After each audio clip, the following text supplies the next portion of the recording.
नमस्कार। शुक्रवार का दिन है, रात के 9:15 बज चुके हैं। आप बेताबी से इंतज़ार कर रहे हैं आज हमारे मिस्ट्री गेस्ट की शक्ल देखने के लिए। आपसे ज़्यादा हम खुशकिस्मत हैं जो पिछले 3 महीनों से उनके साथ रूबरू बैठकर उनसे बात करते रहे हैं। आप जानना चाहते हैं हमारे मिस्ट्री गेस्ट कौन हैं।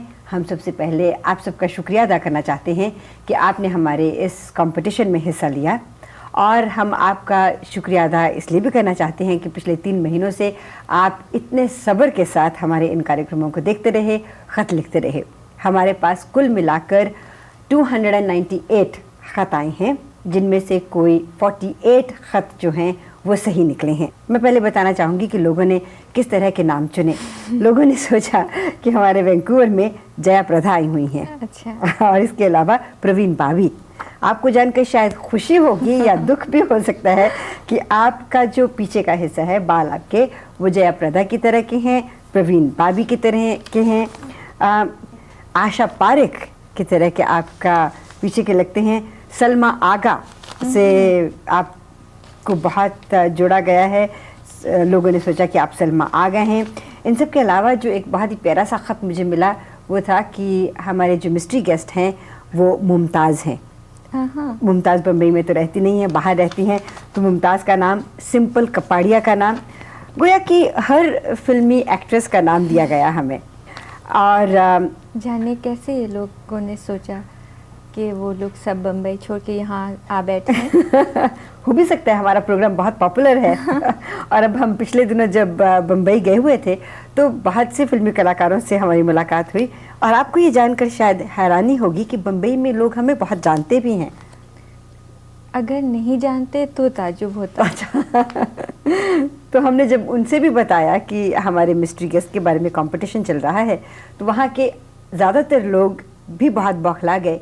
और जब हमने बताया कि हमारे मिस्ट्री गेस्ट कौन हैं, तो वो बहुत हैरान हो गया। कहने लगे कि अगर हम भी इस कंपटीशन में हिस्सा लेते तो हम जीत ना पाते, क्योंकि आपके बारे में लोगों को बहुत से अलग अलग तरह के ख्याल हैं, लेकिन उसके बारे में मैं आगे चलकर बात करूंगी। तो हमारे mystery guest, our mystery guest is अस्मा।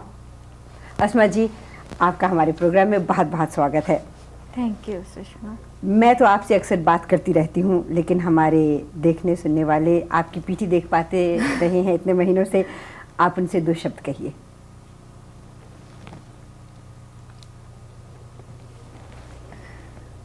आप सभी देखने वालों को सलाम।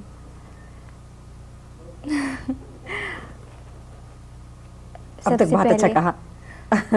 सबसे पहले मैं उनको मुबारक बोलना चाहती हूँ जिन्होंने इस मिस्ट्री गेस्ट को पहचाना और इनाम जीतने में कामयाब हुए। यूँ तो मिस्टीरियस कोई बात मुझ में है नहीं, बल्कि यूँ कहा जा सकता है कि अक्सर लोग ज़रूरत से ज़्यादा ही जानते नहीं मुझे, बल्कि वो बातें भी मानते हैं जो बिल्कुल ही ना हों। ये तो महज एक इत्तेफाक है जो इस प्रोग्राम ने ये मिस्टीरियस सूरत इख्तियार कर ली, लेकिन ये कैसे हुआ और क्यों हुआ, ये सुषमा अगर चाहें तो आपको बता सकते हैं। जब कुछ ज़्यादा कहने को कहा जाता है तो कुछ नर्वस सी हो जाती हूँ मैं। और कम बोलना हमेशा ही मेरी कमज़ोरी रही है, लेकिन और तेज़ बोलना तो बिल्कुल ही नहीं आता। अब आप सोचेंगे ज़रूर कि जब बोलना ही नहीं आता तो कैसे मैं ब्रॉडकास्टिंग जैसी लाइन में आ गई हूँ। क्या बताऊँ, इसका जवाब मेरे पास भी नहीं। यही कह सकती हूँ कि किस्मत अक्सर ऐसे काम करवाती है जिनका तसव्वुर भी नहीं किया जा सकता। बहरहाल, आप लोगों ने जिस सब्र से हमें देखा और सुना, उसका बहुत बहुत शुक्रिया।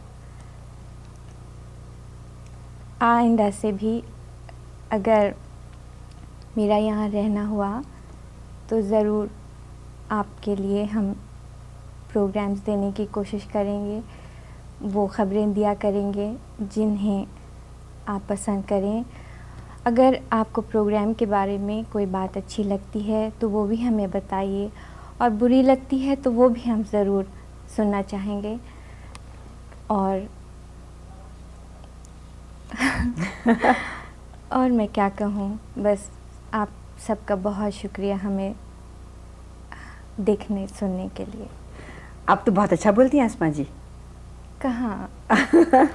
आपके बारे में लोगों को, जैसा आपने अभी कहा, बहुत सी अलग अलग दिमाग में बातें हैं कि आपको मिस्ट्री लेडी तो कहा ही जाता था पहले से, और जब मैंने सुना कि आप वैंकूवर में हैं तो मुझे आपको जानकर हैरानी होगी, कम से कम 3 महीने लगे आपको ढूंढने में, और आप जिस तरह से छुपी हुई थी वो बहुत ही मुश्किल था आपको ढूंढ निकालना। और क्या जब करें सुषमा, अच्छा तो मुझे भी नहीं लगता, लेकिन क्या किया जा सकता। अब हिंदुस्तान में भी ये न्यूज़ मीडिया ने इतना सर दर्द करके रखा हुआ था कि मैंने सोचा कि यहाँ तो कुछ सुकून मिलेगा, लेकिन वो तो नसीब में है नहीं। वैसे जब आप बाहर जाती होंगी, शॉपिंग के लिए जाती होंगी या किसी के घर जाती होंगी, तो लोग अक्सर आपको बात तो कुछ कहते नहीं होंगे लेकिन घूरते रहते होंगे। हाँ, यही लगता, टोटल लैक ऑफ प्राइवेसी लगती है। कहीं भी जाएं, यकीन जानिए ये कुछ अच्छा नहीं लगता। वैसे ये बात सही है ज़रूर कि इंसान हमेशा उस चीज़ के बारे में ज़्यादा जानकारी हासिल करना चाहता है जिसके बारे में उसको मनाही की गई हो, कि आप इसके बारे में ज़्यादा नहीं जान सकते। यानी आपका मामला जो है वो आपका पर्सनल मामला है। आप जिस तरह से अपनी ज़िंदगी गुजारना चाह रही थी, या वो आपका अपना मसला है, लेकिन अगर लोग उसमें भी दखल अंदाज़ी करना चाहें तो ये ज़्यादती हो जाती है लोगों की। लेकिन फिर फिल्मी दुनिया एक ऐसी दुनिया है और आपका ताल्लुक़ एक ऐसे व्यक्ति से रहा है जो कि भारत में एक बहुत ही जाने माने कलाकार हैं, दिलीप कुमार साहब, और उनकी वजह से शायद और ख़ुद आपके अपने बिहेवियर से, क्योंकि आप बिल्कुल लोगों से दूर भागती रही हैं, लोग आपके बारे में ज़्यादा जानना चाह रहे थे। तो मेरे ख़्याल में कई लोगों का जो आपके बारे में जानना ज़्यादा था वो बुरा भी नहीं था, वैंकूवर में कम से कम। चलिए ठीक है। अच्छा ये बताइए कि बम्बई छोड़ आई आप, क्या इसी वजह से कि वहाँ पे आपको बहुत तकलीफ़ थी? एक वजह तो ये, पहली वजह तो ज़रूर ये थी कि मैं यहाँ, अपनी फैमिली है यहाँ आना चाहती थी। और दूसरी वजह ये, जैसे मैंने कहा, न्यूज़ मीडिया बहुत सरदर्द हैरान कर रखा था, तो इन सब बातों से दूर रहने के लिए आना चाहती थी, लेकिन देखिए ना, ये तो हो नहीं पाया। आप बहुत मशहूर हैं, आपको अगर हम टेलीविज़न पे नहीं लाएं तो ये हमारा कसूर होगा। कसूर होगा? अगर नहीं लाते तो शायद मेहरबानी मेरे लिए हो जाती। देखिए कितने लोगों ने इस कंपटीशन में हिस्सा लिया, इससे आप जान पाएंगे कि लोग आपको देखने के लिए, जानने के लिए कितने बेताब थे। ये बताइए कि बॉम्बे से अब भी आपका ताल्लुक़ है? हाँ है। और रहेगा? हाँ रहेगा ज़रूर। और आप यहाँ वैंकूवर में रहना चाहेंगी या बम्बई वापस जाएंगी? मैंने कुछ ऐसा फ़ैसला तो नहीं किया सुषमा।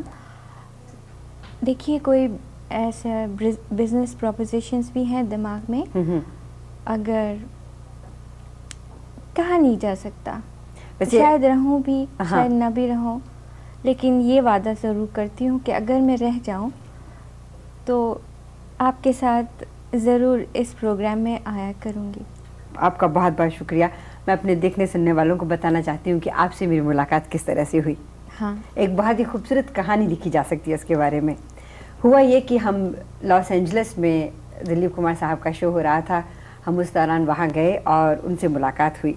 बातों बातों में हमें यूँ गुमान हुआ कि शायद उनकी दूसरी बेगम यहाँ कनाडा में रहती हैं, और हम जब वापस वैंकूवर आए, हम उनके शो के लिए यहाँ पब्लिसिटी कर रहे थे, तो हमें किसी हमारी दोस्त ने बताया कि आपको मालूम है दिलीप कुमार की दूसरी बेगम अस्मा यहाँ पे हैं।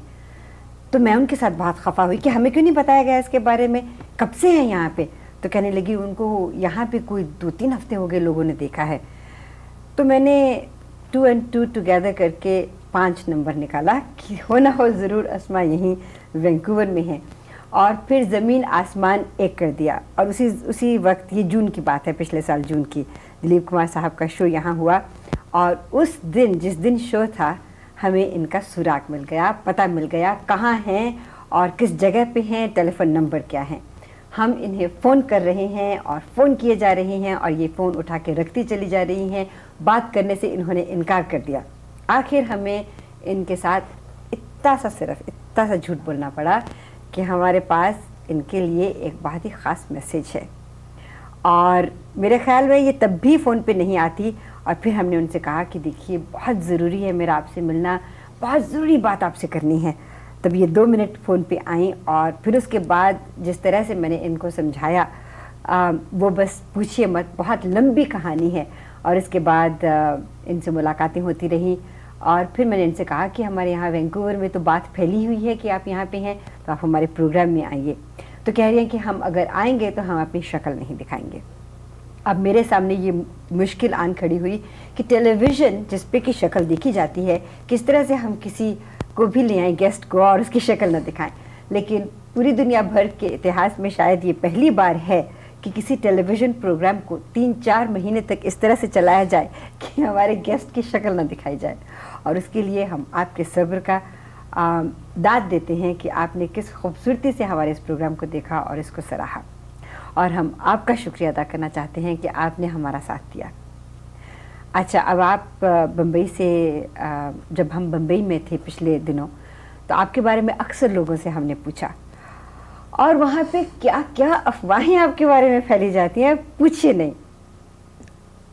मसलन क्या सुना आपने? हमने सुना कि आप अमेरिका में रहती हैं, फिर कुछ दिन के लिए आप कनाडा में आई, अब आप कनाडा से बेजार हो गई हैं, सर्दी आपको बिल्कुल अच्छी नहीं लगती, बस आप कुछ दिनों में बम्बई जाने वाली हैं। अच्छा जी, बस ये लोगों का तो क्या कहना, जो जी में आता कह लेते हैं। ये वहाँ की लीडिंग मैगजीन्स में ये खबर छपी हुई थी। अभी ये मैं पिछले हफ्ते की बात कर रही हूँ।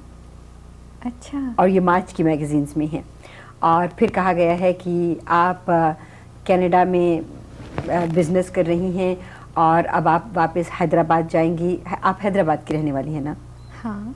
और हैदराबाद में आप जाके रहेंगी। कनाडा से आप बिल्कुल तंग आ चुकी हैं और आपके कुछ बिजनेसेस इंग्लैंड में भी चलते हैं, वगैरह वगैरह वगैरह। और हम चुपचाप दिल ही दिल में मुस्कुरा रहे थे कि हम इन्हें जानते हैं, ये कहाँ पे हैं और लोग किस तरह की बातें उड़ाते हैं।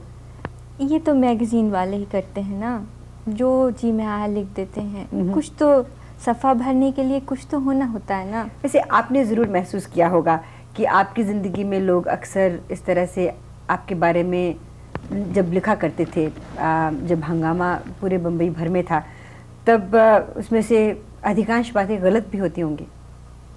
95% बिल्कुल गलत बातें होती थी। बिल्कुल गलत। तो जो भी किस्से आपके और दिलीप साहब के उड़े हैं वो कम से कम 95% गलत होंगे। 95% गलत है। मैं आपसे ये नहीं पूछना चाहूँगी कि आपकी ज़ाती ज़िंदगी में क्या हुआ। आप ही बताइए, अगर कोई बातें दो लोगों के दरमियान होती हैं जी, मतलब पर्सनल प्राइवेट, तो कैसे बाहर वाले जान सकते हैं? इट्स कॉमन सेंस है ना। जी बिल्कुल, कैसे जान सकते हैं। लेकिन ये लोग ऐसे इमेजिनेशन होता है, इतना वाइल्ड फर्टाइल इमेजिनेशन होता है कि कोई ना कोई कहानी मन घड़ंत हो जाती है, कर लेते हैं। और इंटरेस्टिंग भी तो बनाना होता है। बिल्कुल, अपने मैगजीन बेचने के लिए। बस इसी तरह। अस्मा जी, हमारे अगले हफ्ते के प्रोग्राम में हम अपने दोनों विजेताओं को इनवाइट करेंगे और आपके हाथों से उन्हें उनके इनामात दिलवाएंगे।